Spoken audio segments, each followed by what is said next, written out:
Lately, there has been a large discussion across the nation surrounding the representation of women in media, particularly film and television. While there is a general inequality regarding how women and men are represented on screen, there are specific stereotypes that Black actresses are forced to represent because they are the only roles made available to them. Two of these stereotypical roles are known as the Mammy and the Jezebel. The Mammy and Jezebel stereotypes represent two cultural views of Black women that date back to slavery. These stereotypes have persisted and disseminated to all forms of popular media.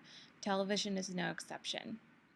In order to explain how these stereotypes limit the roles given to Black women and largely mischaracterize their behavior, one must define these stereotypes. In her essay, Resistive Radio, African Americans' Evolving Portrayal and Participation from Broadcasting to Narrowcasting, Shauna V. Hudson defines the mammy stereotype as the woman who could do anything and do it better than anyone else. She is an emotional pillar, always available to the master's family in times of need. Mammy willingly and unconditionally accepts her own subordination, a servant who wields little power in the family setting. Within this subordinate status, the mammy icon embodies and exemplifies many attractive qualities. She is a friend, advisor, surrogate mistress of the manor, and mother.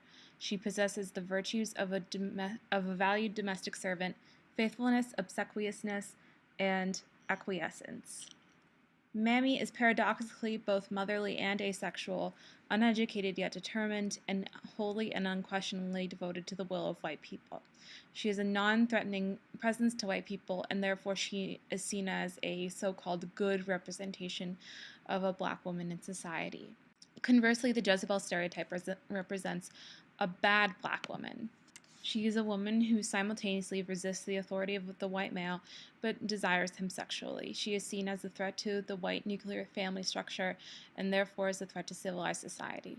The essay, I'm No Jezebel, I Am Young, Gifted, and Black, Identity, Sexuality, and Black Girls, explains that the Jezebel trope depicts Black women as a seductive temptress with an insatiable and animalistic appetite for sex. Beguiling, voluptuous, lewd, and lustful, the Jezebel's greatest wish is to be fucked to death. The piece further elaborates on her hypersexuality by explaining that while the original Jezebel seduced only white men, the contemporary Jezebel can no longer be said to primarily desire sex from white men. She desires any man with money, power, and status. She takes what she can get, when she can get it, from whoever is giving it up, as long as they are getting paid. While these stereotypes were once thought of as harmless and even accurate portrayals of Black women, historians and media experts argue that forcing Black actresses to portray these distorted exaggerations of Black women is harmful to interracial relations and adversely affects social dialogue. In a presentation given at the annual meeting of the American Sociological Association, Yatunda Affolbi-Pilisher, researcher with the Sociological Department of the University of Pennsylvania, stated that ideas about race, gender, sexuality, and character are created, transformed, and elaborated upon through the mass media and technology, which makes images and representations of people readily available to the public. If the same gross stereotypes of Black women continue to appear across different platforms of media, then society will assume that these stereotypes accurately represent what Black women are like. Something much harder to grapple with is the question of why a Black actress would take on a role that perpetuated one of these stereotypes. In her book Sister Citizen, Shame, Stereotypes, and Black Women in America, Melissa Harris Perry explained the dilemma that Black actresses face. When they confront race and gender stereotypes, Black women are standing in a crooked room, and they have to figure out which way is up. Bombarded with warped images of their humanity, some Black women tilt and bend themselves to fit the distortion. It may be surprising that some gyrate half-naked in degrading hip-hop videos that reinforce the image of Black women's lewdness. It may be shocking that some Black women seem willing to embody the historically degrading image of mammy by accepting movie roles where they are cast as the nurturing caretakers of white women and children. To understand why women's public actions sometimes seem tilted in ways that accommodate the degrading stereotypes about them, it is important to appreciate those structural constraints that influence their behavior. It can be hard to stand up straight in a crooked room. What Harris Perry is saying is that Black women are caught in a vicious cycle. Because all they have seen are these misrepresentations of themselves, they assume that these are the only roles that will ever be offered to them. Because they are not in a position to change stereotypes of Black women, in order to make sure that there are just black women on screen and to fulfill their own personal ambitions, they accept these roles and hope for the best.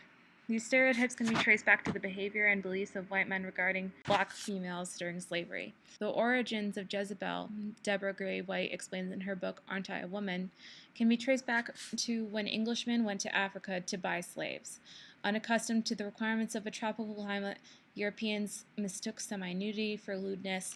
Similarly, they misinterpreted African cultural traditions so that polygamy was attributed to Africans' uncontrolled lust, and tribal dances were reduced to the level of orgy, and African religions lost the sacredness that had sustained generations of ancestral worshippers. Because of the English slave traders' misperception of African culture, this idea that black women were sexually aggressive followed them to the Americas. White explains that slave owners and their wives thought that black women were more animal than human, and that some were convinced that slave women were lewd and lascivious, that they invited sexual overtures from white men, and that any resistance they displayed was mere feigning. The origins of mammy can be traced to the antebellum period. While the Jezebel stereotype persisted due to female slaves working in the house, the mammy stereotype emerged. It was thought that the mammy was proof that slavery worked, that these uncivilized, animalistic slaves could eventually appreciate their work and love their masters for their enslavement. Christopher Sewell, in his article Mammies and Matriarchs, tracing images of the black female in popular culture 1950s to present, alludes. Patricia Hill Collins notes that the mammy was created to justify the economic exploitations of the house slaves and sustained to explain black women's long-standing restriction to domestic service. The mammy image represents the normative yardstick used to evaluate all black women's behavior. Yet, as Deborah Gray White explains, families also loved her. They never saw mammy as their equal, but they valued her position in their household. In the eyes of slave owners, she was a woman completely dedicated to the white family, especially to the children of that family. She was the house servant who was given complete charge of domestic management. She also served as friend and advisor. She was, in short, surrogate mistress and mother. Before television and radio, Americans amused themselves with other visual mediums like cartoons and attended live performances like the circus, vaudeville, and minstrel shows. Minstrel shows popularized the mammy and Jezebel stereotypes, allowing them to spread to radio shows and eventually television. Angela Nelson, in her essay African American Stereotypes in Primetime Television, an overview, 1948 to 2007, writes, minstrelsy consisted of song, dance, and theatrical comedy, supposedly drawn from black sources, organized around a clownish blackface. The blackface was a white male who applied black makeup to his face and accented it with white makeup around his eyes to create the wide-eyed, grinning look of a clown. According to Nelson, both the mammy and Jezebel figures appeared in these minstrel shows. Minstrelsy served to dehumanize non-white cultures for the pleasure of a gentrified audience and cemented the stereotypes that the performers were depicting in their shows.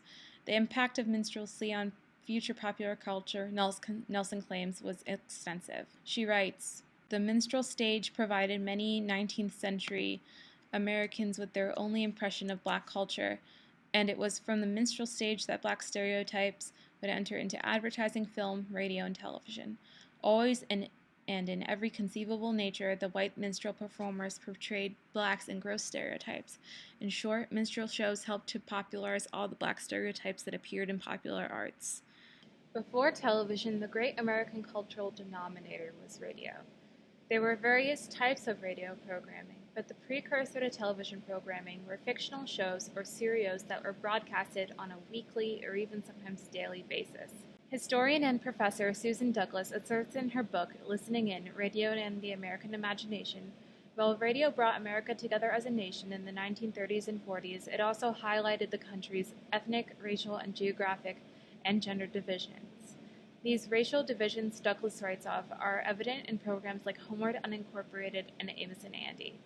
Beulah from Homeward Unincorporated and Sapphire from Amos and Andy were both mammy figures that were voiced by a white man, once again illustrating that white men are often in control of the perpetuation of these stereotypes, and that black women have very little choice in how they are portrayed in the public eye.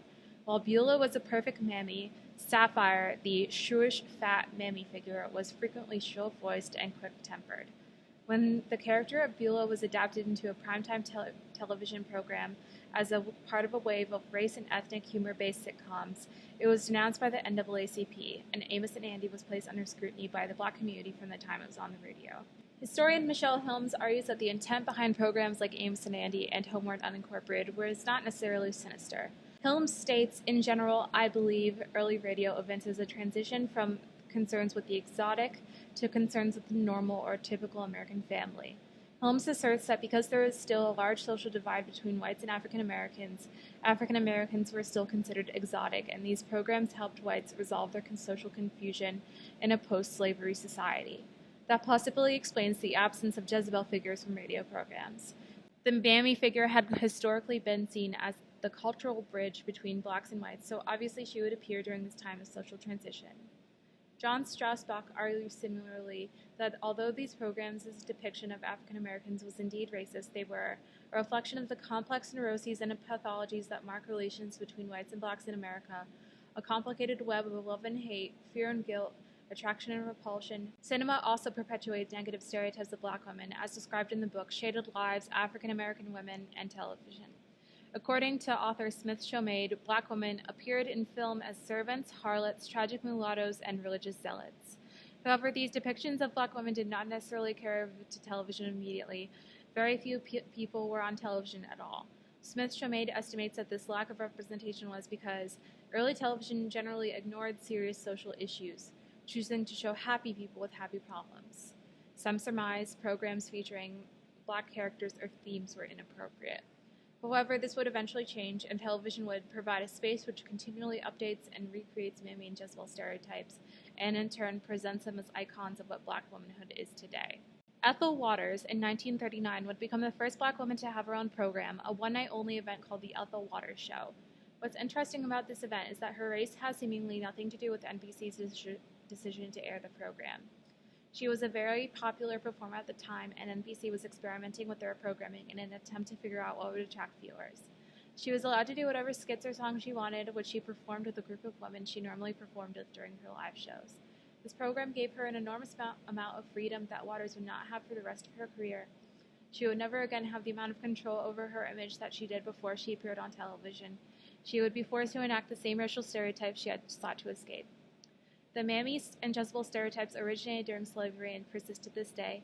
They have appeared in almost every conceivable form of popular culture, and as long as other people control how black women appear in media, these stereotypes will live on. The discussion of misrepresentation through the screen must be first addressed through the misrepresentation outside of the screen, the writer's room. Consisting of an all-male staff, the writer's room molds the scripts for television shows. Hender, in the text, The Culture Behind Closed Doors, Issues of Gender and Race in the Writer's Room, explains this room to be a space where issues of gender, race, and class identities play out and complicate the on-screen narratives. Ideas pitched that do not pique the interest of higher-ups in this room fall to the wayside, creating what Hender calls the homogenization of ideas. The process of making material strictly based on social-cultural issues, and usually surrounding one singular opinion, affects society and, more importantly, those acting as characters that either embrace or deny these issues. It is through this new innovation that traditional cultural images persist, as Jules states in From Mammy to Miss America and Beyond, Cultural Images and the Shaping of U.S. Policy. The beginning of the 50s meant the end of a Second World War, which undoubtedly caused widespread adjustments throughout the country. Roughly 20 years after its first introduction to the nation, television was still considered a new medium that had not yet made it into every American home. As Bogle explains in African Americans on Network Television, Primetime Blues, the freshness that evolved from post-war attitudes and the early stages of television allowed room for topical material without any particular social or political pressures, due to the lack of burden from networks that will inevitably catch up to this medium in attempt to control content. The Bob Howard Show was known during this period as the show that helped transform the American living room by having homes watch an American male host a show and call the shots. When it came to African American women, shows were simply reinforcing popular ideologies among white communities. The Laytons, broadcasted by Dumont Network, brought The Cheerful Maid, a classic staple in the African American community, to the tube. Acted by Amanda Randolph, it introduced a theme that will be commonly explored in this medium, the black domestic as TV personality. After a few seasons, Dumont recognized the Laytons' lack of appeal to audience members and took a chance by broadcasting The Hazel Scott Show after the Laytons' downfall. As a black female host, Scott broke ground during this television age by being a modest package. Her style and personality reinforced the politics of respectability in order to create a promising future for the image of African American women. Although she used her position to resist negative connotations regarding black women, Scott was listed in red channels, a list of entertainers assumed to be associated with communism. The failure of the Hazel Scott Show forced television networks to resort back to what was most comfortable, the maid. Played by Haiti McDaniel, Beulah the maid represented a type long present in American pop culture, with her all-understanding mammy figure whose life is built around nurturing and nurturing. Beginning with her award-winning performance in Gone with the Wind in 1939, McDaniel embraced being typecasted, stating, "Why should I complain about making $7 a week playing a maid? If I didn't, I'd be making $7 a week being one." She has been described as the epitome of the mammy through her bold appearance as big and black. McDaniel and other fellow black actresses inevitably accepted this role to enhance their career due to the lack of others in Hollywood at the same time. The character of Beulah was an asexual, all-knowing maid whose central purpose was to loyally serve her employer. These traits of Beulah as a maid had strong ties with the mammy image during slavery as the older, premier house servant who was an expert in all domestic matters. An obvious parallel can be drawn between the Laytons and Beulah. If the character has curves and is an African-American woman, royalty is a distant dream. There was also a class structure that had resonated with the mammy image since political and economic power was non-existent in the lives of black female slaves versus their white slave owners. This idea of the maid plays into the lack of power, showing they were fully reliant upon their white families for money, a roof above their head, and food on the table. The creation of the character Beulah as a maid brought forth the infamous mammy stereotype through vivid characteristics into television. The National Association for the Advancement of Colored People, NAACP, even fought against Beulah and her image as a symbol for racial subordination. But Beulah was a fan favorite, and audiences throughout the country not only embraced those stereotypes, but cling to them as a reality. Just as the 50s brought cultural change, the 60s were a turning tide. In regards to the civil rights movement, political and social changes were sweeping the nation and had found itself within the realm of television. Attempts at new attitudes were brought to the screen in the later part of the decade with the intentions of denying traditional values from slavery and advocating positive change, regardless of the racial conflicts occurring in the real world. This period of cultural movement has been labeled as the Golden Age. For African Americans in television, they did not face a golden age until much later in the decade. The historically sexualized Jezebel character became a television icon and a tradition America did not attempt to modify in this said Golden Age. The Jezebel is seen as a figure who embodies a bad black girl attitude with her alluringness and seduction. She is said to be seductive, manipulative, and unable to control her sexual drives. Nichelle Nichols found herself condemned to the rules of the alluring Jezebel on the hit show Star Trek. As a citizen from the United States of Africa and the head of communications with a degree from Starfleet Academy, Uhura's backstory was the strongest one yet for African American female characters on screen. The network, however, had different ideas. Nichols as Uhura was only meant to provide a little color on the bridge. By being rearranged to appear as a sexy set decoration and losing the emphasis on her strong background, Nichols unintentionally became a part of one of America's classic taboos. But, by being a lead role in a futuristic setting, the show allowed room for experimenting various ideas. In 1968, dedicated Star Trek fans watched television's first international kiss between Uhura and Captain Kirk, played by actor William Shatner.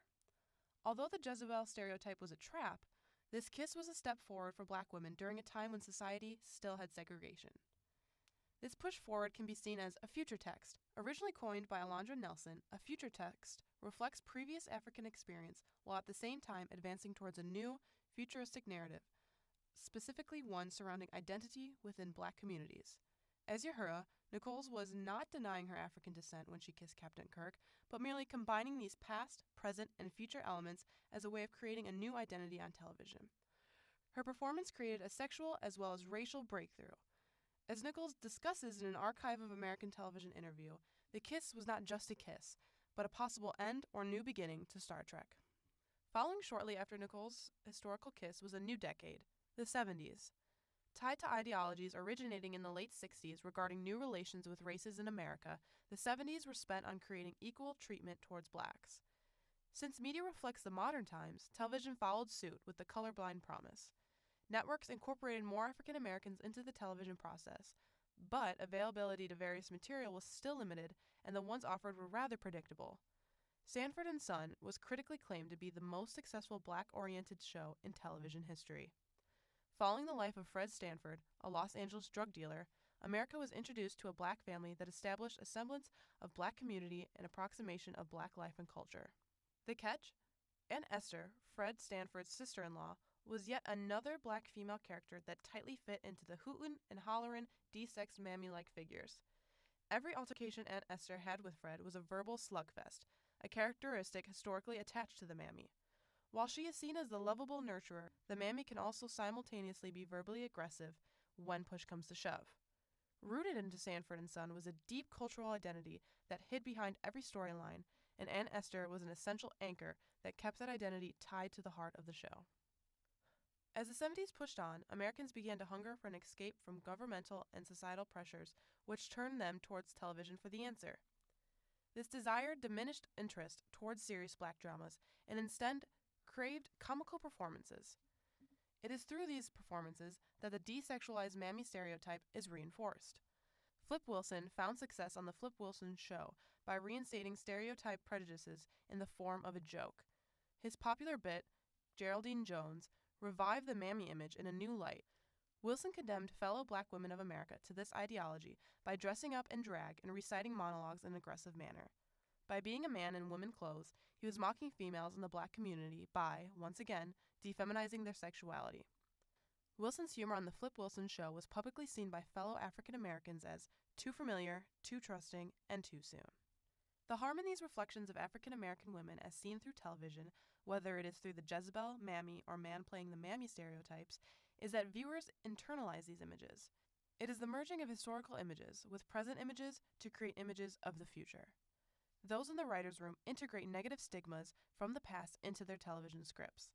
The network broadcasts these harmful stereotypes across the country, causing young black girls to compare themselves, physically and socially, to these images and then create their own self-image based on these specific perceptions. In only a matter of 30 minutes of television, a viewer's personal body shame perception can be changed. This body evaluation in regards to the Jezebel and mammy stereotypes are damaging to black women within society, causing them to feel body image dissatisfaction. If they see a sexualized black female character, such as Uhura, they will process this as a message that states their bodies are only meant to be on sale for male enjoyment. This toxic evaluation continues and alters as television moves through future generations that still hold on to degrading black female stereotypes. As time progressed into the 1980s and beyond, African American women in television displayed more vividly their want to slightly diversify away from the mammy and the Jezebel stereotypes that have often been represented on television. As a society, we have relied on these stereotypes in order to feel comfortable with an image we have always depicted as true or necessary. While women were still often supporting characters who were classified as author of Shaded Lives, Black Women in Television, Beretta E. Smith Shemade put it, as either wives, mothers, or harlots. The meaning of these terms began to entail new meanings and make progress while still being incredibly flawed. The emergence of The Cosby Show changed the game for African Americans on television on many accounts, including the representation of women. The Cosby Show was called without question the most influential and significant show of the decade for African Americans. Premiering in 1984, the show featured a look into the lives of a successful black family and provided that a show with an all-black cast could attract a white audience, giving it a crossover appeal that no show had success with quite like before. Despite going head-to-head with shows that mocked race, such as The Simpsons, The Cosby Show managed to hold its own regards to rating and impact. Claire Huxtable, played by Felicia Rashad, broke down barriers for the black mom stereotype on television. The Huxtable family was not purely supported by Dr. Huxtable, but by Mrs. Huxtable as well, considering her job as a successful lawyer, which then gracefully distanced herself from the mammy stereotype. In an open letter by Michelle McLinn, she cites Claire Huxtable and The Cosby Show women dared her to dream. She explains how prior to The Cosby Show, all the black women she grew up with on television resembled downtrodden matrons or slutty seducers, better known as the mammy and Jezebel stereotypes. Claire provided a larger outlook and a bigger media influence on the Black community than a mother who was simply a stay-at-home mom or a teacher. The Cosby Daughters showed a large range of diversity in interests and demonstrated that Black women could live more diverse lifestyles than what the media had previously represented. However, these positive images the Cosby Show presented were far from perfect representations. According to Patricia Hill Collins, in Black Sexual Politics, Claire Huxtable may have been a lawyer, but the show did not do a satisfactory job representing her in such a way, considering the show simply showed her at home as a mother and a wife, and never in her place of employment. Instead of fully breaking the mammy stereotype, she only slightly broke it by being what Collins referred to as a modern mammy. While her career and drive did make progress, she was still slightly represented in a confined manner. After The Cosby Show, the 1990s were considered some of the best and worst times for diversity on television. The percentage of Black people on television raised to 15% from a previous 11% in the 80s, and there were more shows featuring African American casts. However, television casts were incredibly segregated during this time. By 1994, the four dominating television networks aired 25 major programs that featured Blacks in major roles. However, that did not mean an automatic large amount of representation for Black women. Arguably, the most popular shows of the decade featuring Black characters were The Fresh Prince of Bel-Air, The Steve Harvey Show, The Jamie Foxx Show, The Wayans Brothers, and Malcolm and Eddie, all shows that featured around the Black man. Although some major analysts have considered Black women as an interpretive community during this time, as more shows began to incorporate a Black female point of view. The breakout Fox 1993 hit, Living Single, represents this perspective. Living Single, created by Yvette Lee Bowser, featured four incredibly different Black women and one New York brownstone. Bowser created characters to reflect feminist aims by having them be strong, feminine characters. Queen Latifah's character, for instance, ran her own magazine. But due to network standards, this was not always perfectly executed. While Living Single had strongly written female characters featuring Black women, which gave it a landscape to explore new ground, the show often battled with stereotypical tropes of a single woman feeling the need to find a nice man, almost as if trying to transition these unique characters from Jezebels to mammies. Regardless of the show's often feature around men, it did represent Black women for the first time on television as main unique characters, which was at least a start. The early 2000s at times struggled to properly represent Black people on television.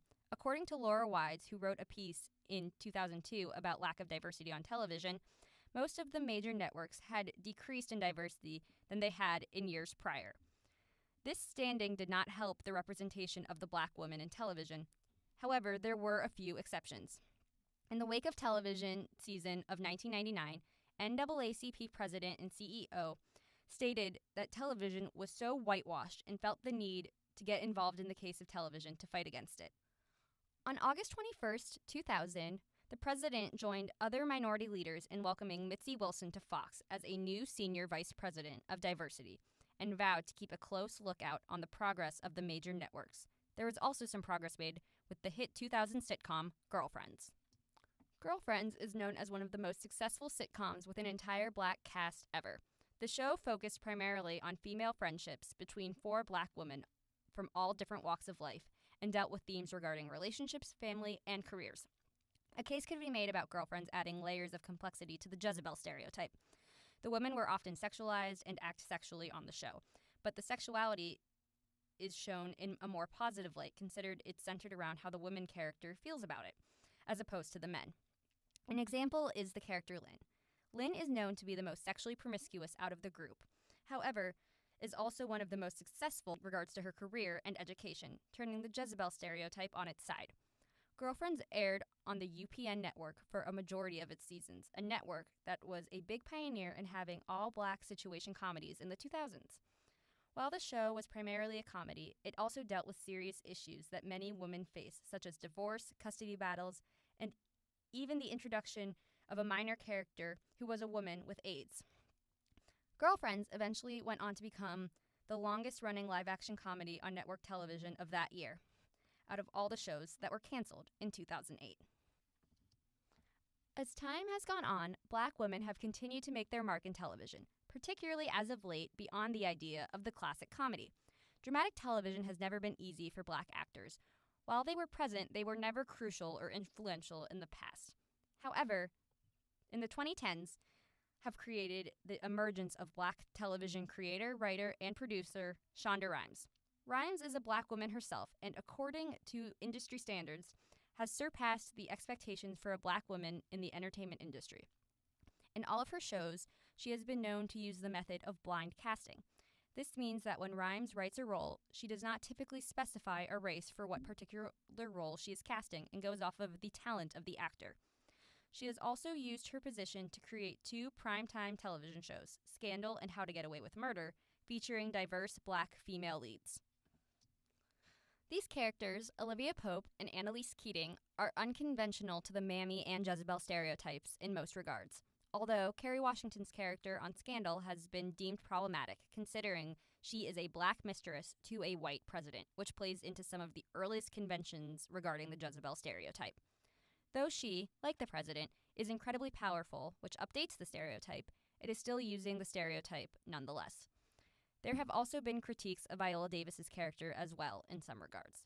Both characters, however, are powerful, successful, flawed career women who fit neither stereotype, though the stereotypes do come through in some of their actions. These characters have already began to make an impact on Black women in television. This past August, Viola Davis became the first Black woman in history to win a Primetime Emmy Award for the role of lead actress in a drama series. Despite these triumphs and success, there are still flaws and criticisms that Shonda has faced in the results of an imperfect system. She has been numerously cited as partaking in the phenomenon that has often taken place in Black creative works of be Black, but not too Black. This has been noted due to her shows being crossover programs, which feature many races, and in turn shy away from confronting many racial issues. Pushing past the imperfections, this past Emmy win has done a lot for Black women in television and helped break down many barriers and stereotypes. Davis used her speech to discuss the lack of opportunity for women of color in television and how this win is a large step forward. Scandal star Kerry Washington, along with Rhimes and Davis, has also vocally announced in the media the desire to continue to fight with other women of color in the industry for a more even playing field, which is hopefully a reflection of what is soon to come for Black women in television in the near future.